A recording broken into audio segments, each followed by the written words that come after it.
Ya, kita lanjutkan. Kalau saudara belajar ilmu ekonomi, saudara mungkin belajar namanya model atau teknik analisis yang digunakan untuk memahami perilaku dari permintaan konsumen.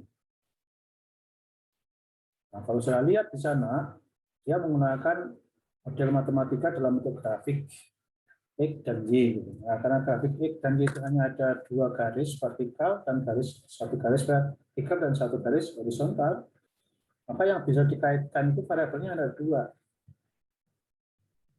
Ya, namanya permintaan itu sebagai variabel Y atau variabel yang akan diproduksi, lalu yang digunakan untuk prediksi apa?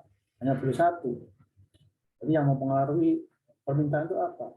Di situ hanya diberikan harga dari barang tersebut. Nah, kalau saudara mau menganalisis permintaan buah mangga, maka yang digunakan untuk menganalisis itu adalah kita menggunakan harga mangga yang bersangkutan. Mangga apa? Mana lagi? Berarti ya harga mangga mana lagi. Padahal kenyataan yang sebenarnya permintaan itu tidak hanya dipengaruhi oleh harga, tapi oleh hal yang lain-lain seperti pendapatan konsumen, selera konsumen, ya, ketersediaan barang dan macam-macam itu ya nanti. Ya, itu banyak sekali itu ya. Nah, lalu kenapa ekonomi tetap menggunakan itu? Nah, karena untuk mempermudah, jadi dia nanti akan mewakilkan satu variabel aja yang paling dominan. Gitu. Nah, artinya itu disederhanakan, yang lain dianggap tetap. Jadi kalau nanti yang lain dianggap berubah dan dominan juga harus dianalisis sendiri-sendiri. Kalau sudah menggunakan model yang grafik yang seperti itu. Nah, nanti ada model yang lain yang dikembangkan untuk mengatasi masalah itu multivarian. Nya itu tidak hanya satu, tidak ada, tapi bisa tambah dengan lain dengan regresi berganda dan sebagainya. Nah, jadi itu satu contoh bagaimana keterbatasan alat analisis itu. Nah, kita harus tahu bahwa itu ada keterbatasan. Nah, kalau kita tahu ada keterbatasannya, nanti kita tahu hasilnya itu pasti akan mengalami keterbatasan juga. Nah, kalau kita udah paham itu, tentu saja kita nanti bisa menggunakan itu untuk kepentingan tertentu. Ya. Nah, untuk mengandaikan tadi, kalau umumnya kita melihat sebetulnya harga itu peranannya sebesar apa. Kalau umumnya yang lain tetap, yang mempengaruhi hanya harga itu berpengaruh berapa kali dia kan bisa kita rendah. Nanti kita bisa melihat apakah harga itu menjadi pengaruh yang dominan atau tidak kan gitu. Kira-kira kan gitu. Nanti harus begitu. Lalu nanti kalau untuk dibandingkan yang lain kita bisa ganti, namanya harga dihilangkan, kemudian ganti pendapatan kemana permintaan terhadap pendapatan. Harga dianggap tetap, bisa saja seperti itu, dibalik seperti itu. Kalau memang dirasakan bahwa pendapatan itu juga berpengaruh signifikan dan seterusnya. Itu namanya analisis parsial ya dalam statistik. Nah, tapi juga bisa pendapatan dan harga itu bisa disatukan dalam analisis berganda dan seterusnya. Nah, jadi itu contoh-contoh bagaimana keterbatasan yang dimiliki oleh alat-alat analisis.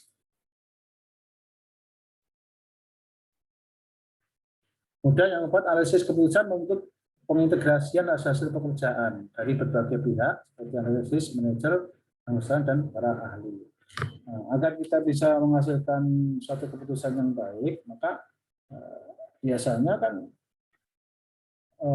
membutuhkan sumbangan dari berbagai macam pihak. Supaya tadi kalau kita hanya membandingkan satu pihak, tadi kan ada keterbatasan. Maka untuk mengatasi itu nanti kita bisa sekarang analisis yang menggunakan pertimbangan dari berbagai macam pihak seperti pengambilan keputusan berkelompok itu, ya, itu bisa dilakukan dalam tim. Kalau alat analisisnya nanti harus disatukan karena tim itu nanti walaupun banyak tapi kan tetap harus mengambil satu keputusan. Kalau mengambil satu keputusan mereka harus sepakat untuk satu keputusan itu. Maka ketika menganalisis juga harus disatukan.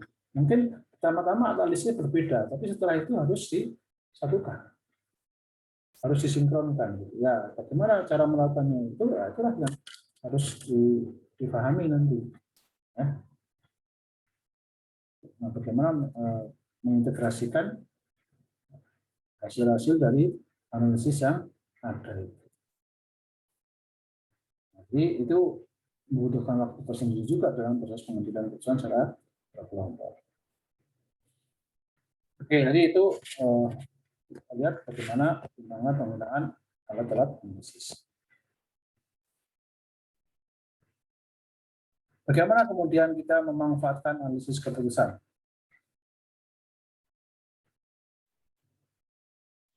Nah, ini berbagai ada clue yang perlu saudara perhatikan, apakah saudara nanti akan melakukan analisis atau tidak. Yang pertama, apakah masalah dihadapi sederhana atau rumit? Nah, jadi kan dengan pertimbangan di atas tadi, kita kan ya, tidak selalu harus menggunakan alat analisis yang tertentu, kan ya? Kalau masalah yang sederhana, cenderung sederhana, ya mungkin bisa dipisahkan masalah tanpa alat analisis. Ya, bisa langsung ada alternatifnya dan langsung bisa dipilih dengan mudah tanpa harus menggunakan alat analisis tertentu. Contohnya begini, kalau saudara memiliki produk hanya satu,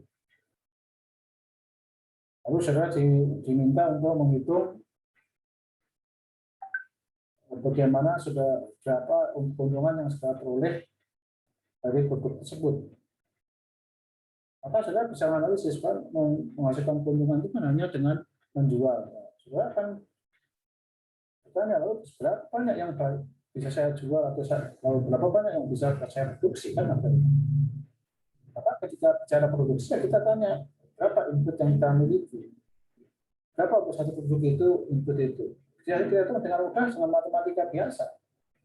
Hanya kalau bahan bakunya itu namanya tepung, sudah mau membuat roti, kalau satu roti itu menggunakan 100 gram tepung, sudah punya 1000 gram, berarti ya sudah hanya bisa menghasilkan 10 roti. Itu tidak perlu pakai hitung-hitungan analisis yang rumit. Ya pakai itu aja sudah selesai. Tapi sudah bisa menghasilkan 100 roti. Lalu kalikan harganya berapa? Harga roti itu nanti dijual, itulah duit yang sudah boleh. Dikurangi biaya, harga jual dikurangi biaya, maka jadilah keuntungan. Hanya itu aja sudah selesai. Tidak perlu pakai yang rumit-rumit. Tapi kalau saudara punya namanya 5 produk barang, ya, lalu dengan harga yang berbeda-beda, dengan input yang berbeda-beda, bahan yang berbeda-beda, maka saudara nggak bisa melakukan itu. Saudara nggak bisa langsung berpikir seperti itu. Langsung saudara harus menggunakan alat analisis. Ya. Berapa produk A, B, C, D, E sampai 5 tadi yang masing-masing harus diproduksi, itu nggak bisa diputuskan dengan cepat hanya dengan menggunakan otak biasa, gitu ya. Biar sudah minta tolong nanti satu alat analisis, satu model yang kemudian disebut dengan model linear programming dengan maklumat variabel lalu menggunakan metode simplex. Nah, seperti itu contohnya. Ya. Jadi itu harus. Kemudian yang kedua, apakah masa yang dihadapi bersifat rutin atau tidak?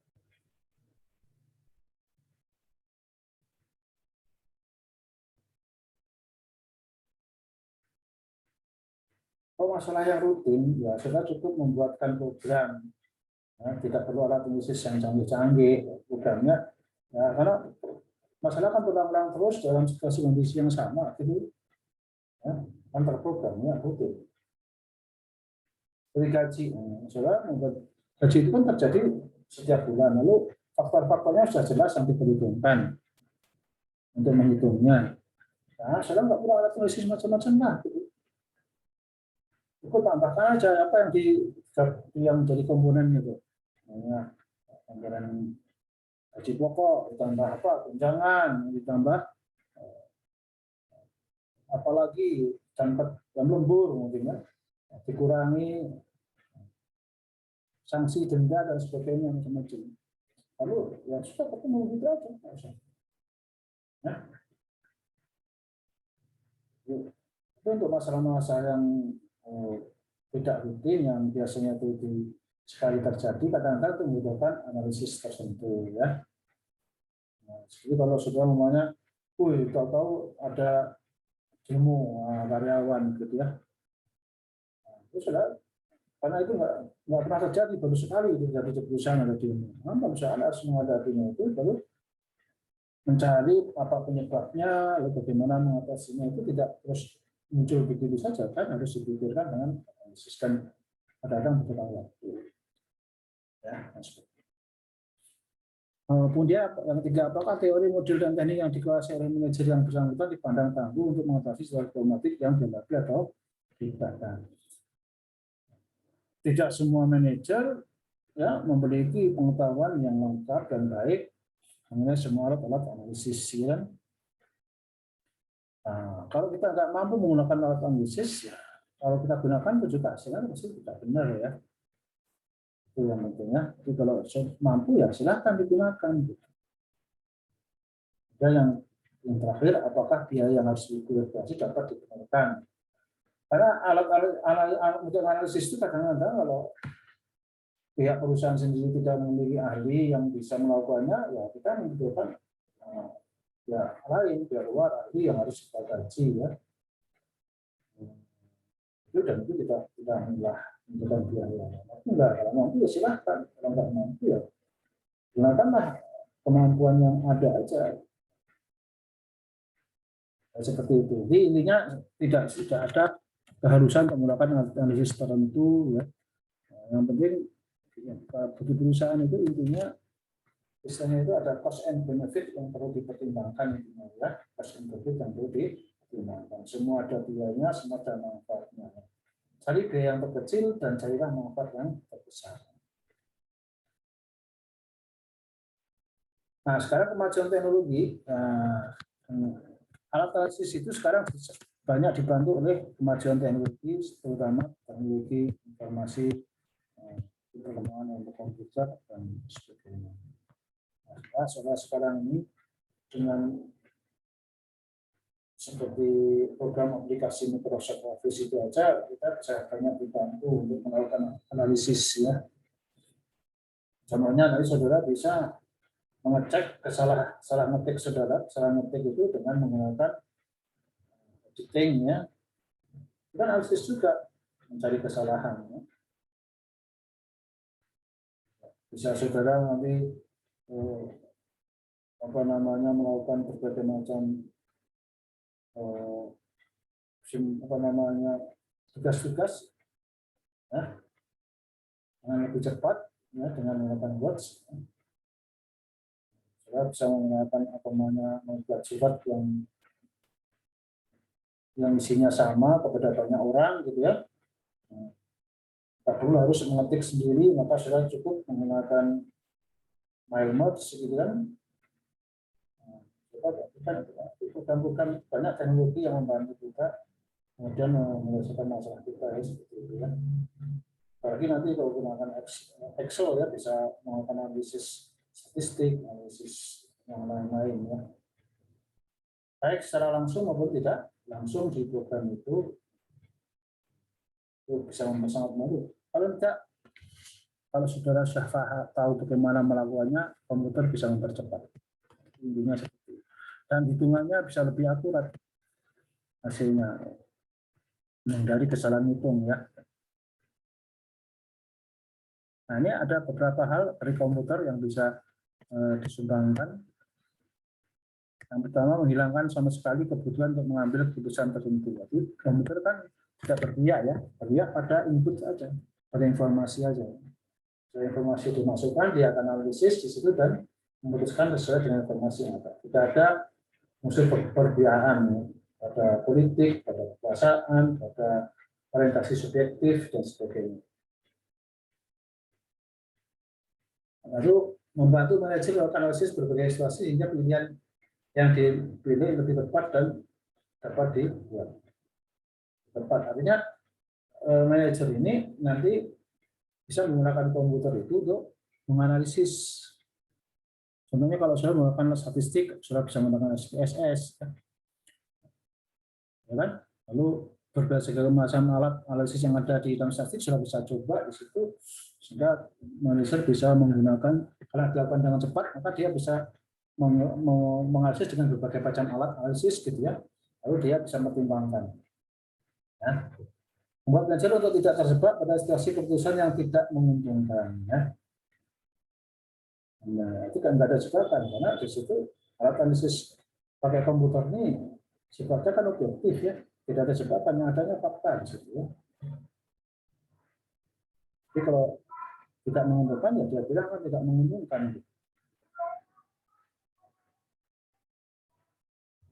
Meningkatkan kemampuan manajer untuk melihat ke masa depan dengan lebih cepat. Nah, ini lebih cepat aja nih, lebih cepat. Melihat masa depan itu analisisnya ya banyak. Bisa dilakukan secara manual, tapi dengan adanya komputer bisa dilakukan dengan lebih cepat. Saya jelaskan ya.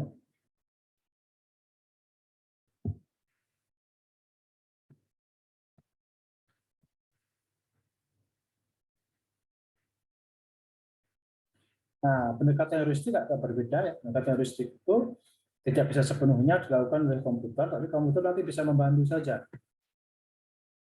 Ya.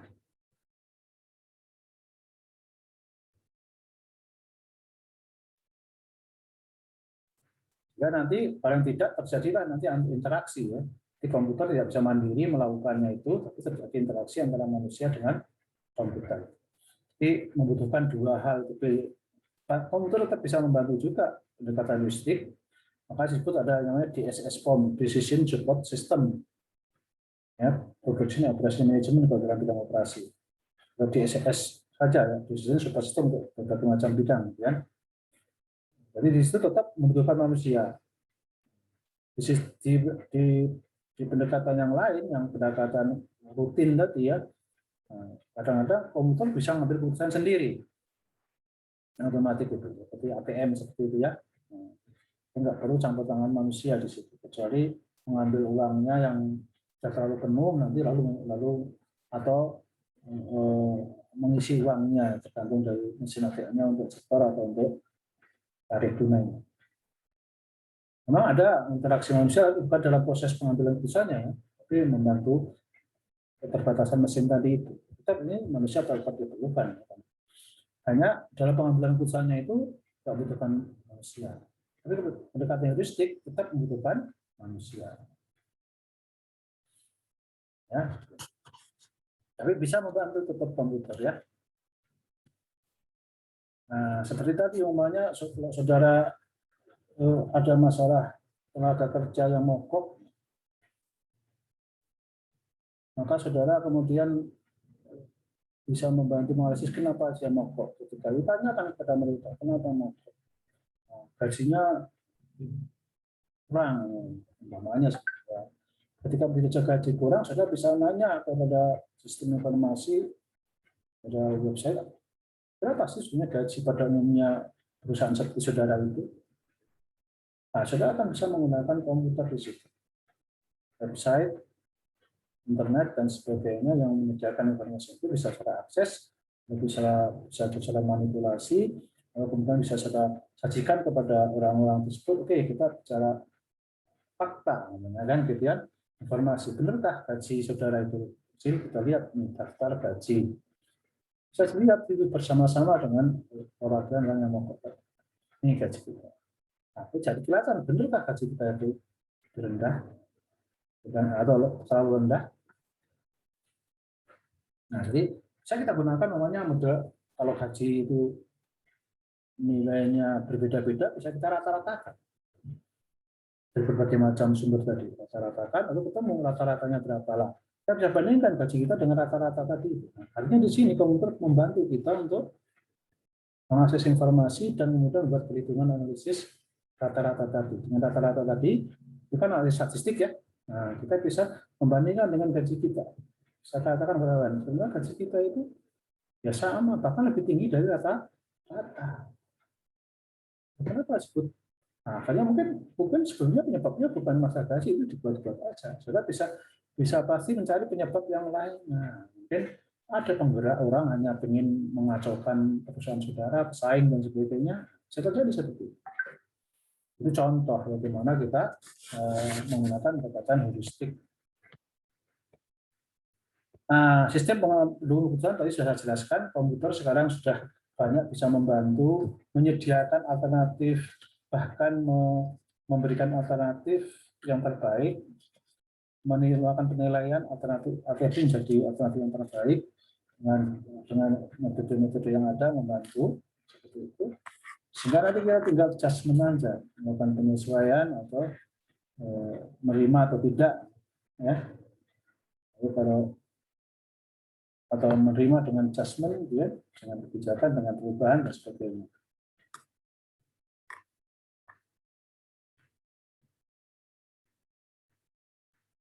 Jadi sebetulnya begini, penggunaan komputer itu ya tadi pasti ada keterbatasannya karena itu program yang mudah-mudahan dikembangkan oleh manusia tertentu dengan situasi kondisi yang telah diperhitungkan. Nah, kalau muncul situasi kondisi yang tidak perhitungkan, kadang-kadang model itu tidak cocok. Karena itu tetap harus ada manipulasi dari manusia sebaiknya, ya, kecuali sistem yang sudah tertutup dibuatnya itu, ya, tidak ada tendensi yang lain kecuali itu, seperti gaji tadi itu, ya. Ya, itu tidak ada yang variabel yang lain kecuali yang diperhitungkan. Maka itu bisa digunakan komputer, percaya pada komputer. Tapi kalau masalah-masalah yang tidak seperti itu, ya kita harus masih memberikan peluang bahwa keputusan itu masih bisa dipersoalkan oleh manusia yang lebih bisa memahami situasi kondisi yang berubah di luar sana. Karena komputer belum bisa menangkap itu.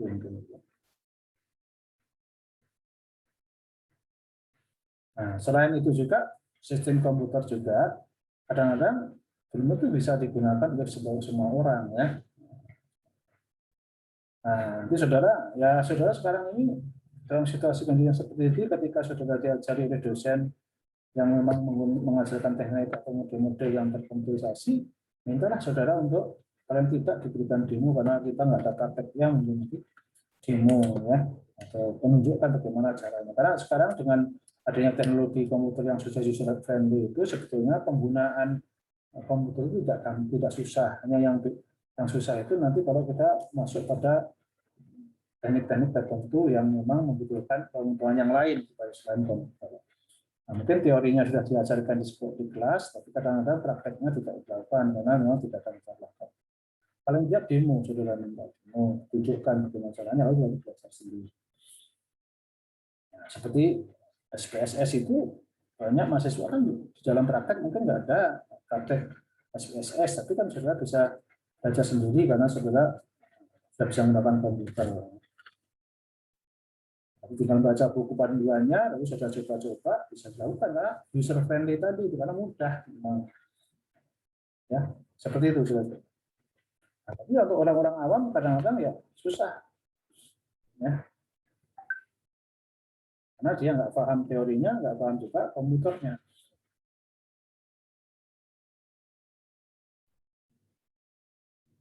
Nah, kemudian persoalan yang lain adalah sistem itu belum cocok dengan situasi dan kondisi tadi yang saya jelaskan. Sehingga pengambil keputusan itu nanti gampang untuk menggunakan itu karena merasa tidak cocok. Ya, jadi itulah bagaimana pertimbangan yang perlu. Kemudian pemanfaatan alat bantu. Nah, namanya alat bantu. Jadi alat bantu itu yang terlancar, intinya kan gitu. Jangan alat bantu itu dijadikan dewa. Nah, komputer itu alat, ya, alat bantu. Model itu juga alat. Ingat, pengambil keputusan hakikatnya ada di tangan manusia. Manusia boleh minta bantuan. Oleh karena itu, walaupun komputer itu sudah bisa mengambil keputusan sendiri, seperti misalnya Robin tadi, tetap itu harus dilakukan analisis secara berkala mengenai apakah itu masih sesuai enggak dengan situasi dan kondisi, ya. Yang harus dilakukan seperti itu. Karena yang tertutup apapun sistem itu satu saat akan mengalami perubahan juga. Seperti gaji tadi, ya. Setiap tahun ada perubahan namanya gaji tetap atau gaji minimumnya, ya. Lalu ada komponen itu akan dirubah dari variabel tertentu di dalam program itu, ya. Nah, ada penyesuaian begitu, ya. Itulah kira-kira.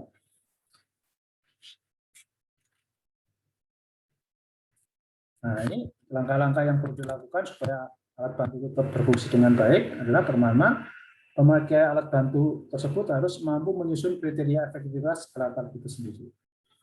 Efektivitas itu maksudnya ketercapaian tujuan atau daya gunanya, ya.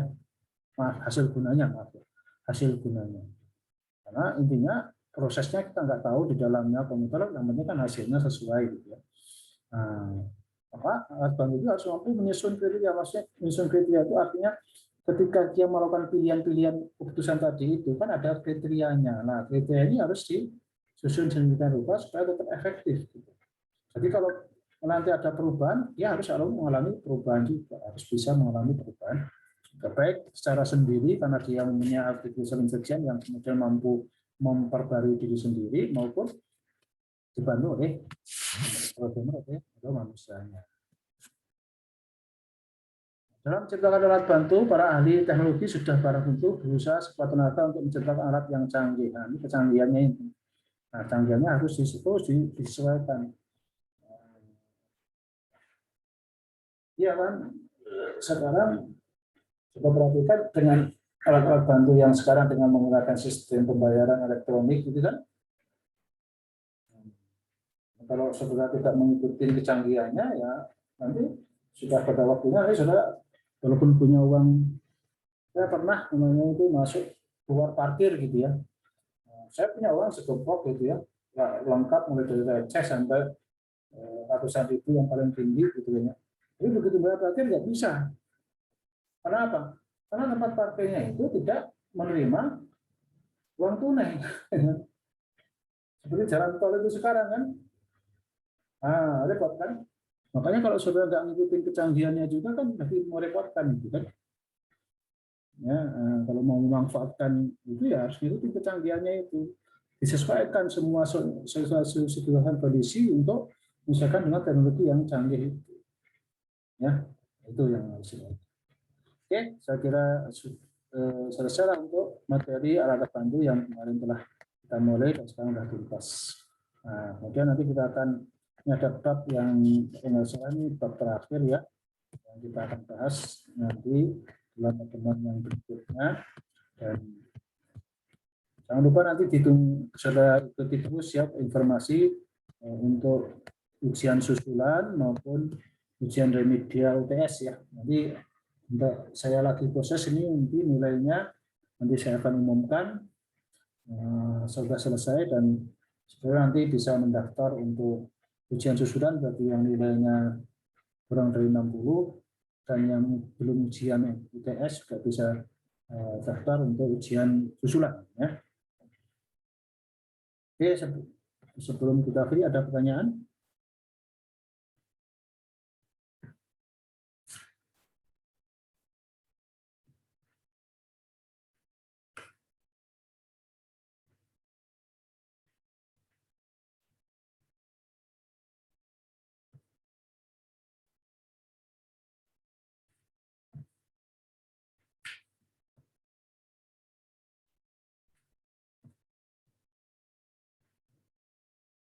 Masih ada waktu sekitar 20 menit ya.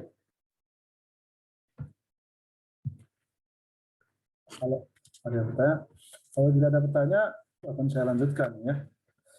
Membahas materi yang berikutnya. Kita kan sampai jam 11 ya.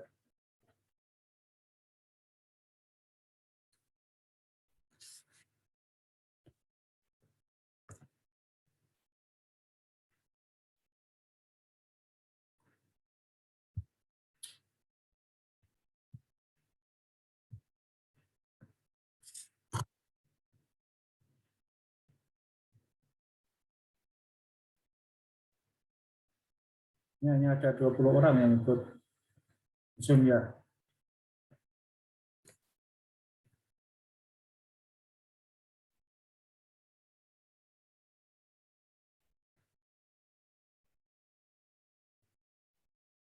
Yang lain pada kemana?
Oke, kalau tidak ada pertanyaan, kita lanjutkan. Bahkan tinggal 19 orang. Mulai berkurang siswanya ya.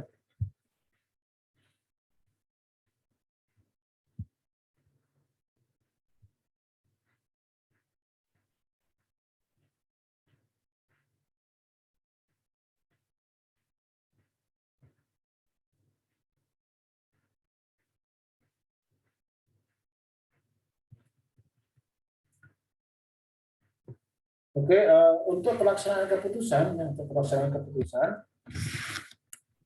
intinya itu langkah yang terakhir dari proses pengambilan keputusan adalah pelaksanaan keputusan ya. Nah, setelah pelaksanaan keputusan nanti memang ada masih namanya evaluasi ya, hasil pelaksanaan itu masuk dalam pelaksanaan juga.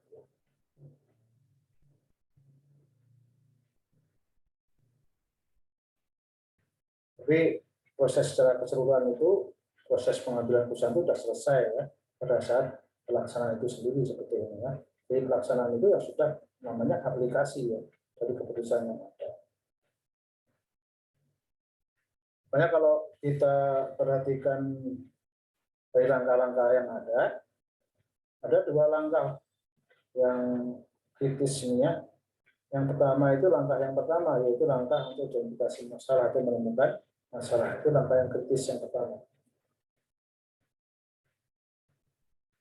Maka itu merupakan langkah yang paling kritis ya.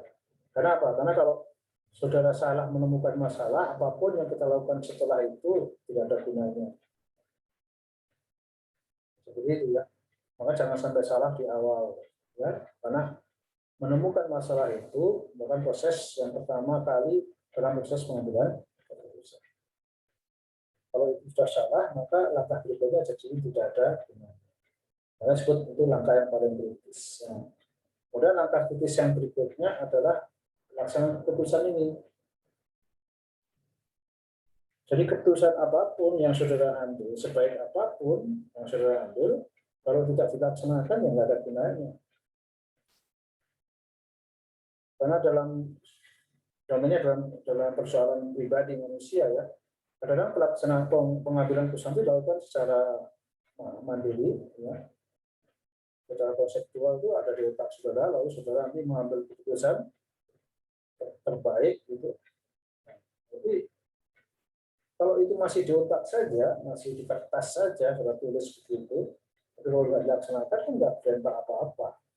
Ya hanya saudara merasa punya solusi. Sebelum itu dilaksanakan, masalah nggak akan selesai. Itu yang menjadi titisnya. Jadi sebetulnya titik yang kedua, beranian untuk melaksanakan keputusan ini, itulah yang jadi titik krusial yang kedua, melaksanakan keputusan tersebut. Tidak gampang nih untuk melakukan itu. Banyak orang yang kadang-kadang ragu-ragu, takut. Ya. Ketika sudah punya pertanyaan, pada waktu kuliah seperti ini, ketika sudah memutuskan mau bertanya, itu tidak gampang untuk melaksanakan pertanyaan itu. Karena banyak pertimbangan nanti membuat saudara kemudian lebih ragu-ragu dan sebagainya. Nah, kalau saudara sudah mempertimbangkan semua itu ya, kan pengambilan keputusan itu melalui berbagai macam rangkaian tadi ya. Begitu diputuskan, kadang-kadang orang malah ragu untuk melaksanakan. Jadi secara individual saja ya, meskipun apalagi kalau keputusan itu nanti yang melaksanakan orang lain, ya, atau keputusan bersama yang dilaksanakan bersama-sama juga. Nah itu lebih susah lagi. Untuk meyakinkan orang lain untuk melaksanakan keputusan kita yang dia mungkin tidak ikut mengambil keputusan, itu lebih susah lagi. Kalau orang yang melaksanakan itu yang ambil keputusan itu lebih mudah. Karena sudah tahu bahwa keputusan itu baik, benar. Dan dia ikut serta, bertanggung jawab, merasa memiliki gitu. Secara keseluruhan begitu. Maka upaya dalam proses pengambilan keputusan itu supaya mudah dilaksanakan, nanti ada yang namanya upaya-upaya, yaitu mengikut sertakan pelaksana keputusan untuk mengambil keputusan. supaya dia merasa bertanggung jawab untuk melaksanakannya. Minimal dimintai keterangan, dimintai pendapat.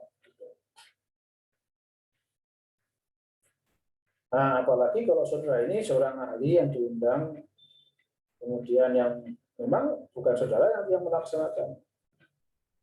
Apalagi kalau saudara mungkin bawahan, diminta mengambil keputusan yang melaksanakan atasan saudara. Ada yang sering begitu. Bawahan itu kadang-kadang lebih pintar secara teoritis daripada atasan. Lalu saudara karena pintar bisa melakukan analisis pengambilan keputusan dengan baik, dengan berbagai macam kecanggihan yang saudara miliki, senior saudara atau pimpinan saudara meminta saudara untuk memproses itu masalah dan pengambilan keputusannya, lalu saudara mendapatkan keputusan terbaik. Nah, ketika saudara presentasikan itu, bisa saja saudara malah ditolak di tengah di presentasi oleh pimpinan saudara. Hanya karena mungkin saudara salah komunikasi. Bahwa saudara itu orang yang paling pintar, lalu mendapatkan kepercayaan untuk mengambil keputusan sendiri, begitu pimpinan saudara. Tapi pimpinan saudara itu tidak merasa begitu. Pimpinan saudara hanya menyerahkan, saudara membantu saudara mengambil keputusan. Harusnya pengambil keputusan tetap pimpinan itu, harusnya saudara serahkan tuh sebelum dipresentasikan keputusan itu kepada pimpinan saudara. Jangan kemudian saudara mengambil alih kekuasaan dia, nggak boleh. Pasti tersinggung dia, lalu bisa aja di depan orang lain seperti permalukan dan ditolak, gitu ya, untuk dilaksanakan. Nah, jadi berbagai macam masalah itu ada, ya. Nanti bisa pada waktunya nanti kita akan bahas. Dan masih ada satu atau dua kali pertemuan, ya. Nanti saya lihat mungkin bisa pertemuan saya berapa. Yang jelas pokoknya ini sebelum nanti kita ujian akhir masih ada remedial UTS dan ada tugas serta ada ujian UTS susulan. Ya. Jadi silahkan dipantau terus di WA-nya, di grupnya supaya nanti tidak terganggu. Karena saya tidak akan memberikan excuse atau kesempatan lagi untuk selain sesuai dengan jadwal yang ada. Jadi sekian dulu. Wassalamualaikum warahmatullahi wabarakatuh.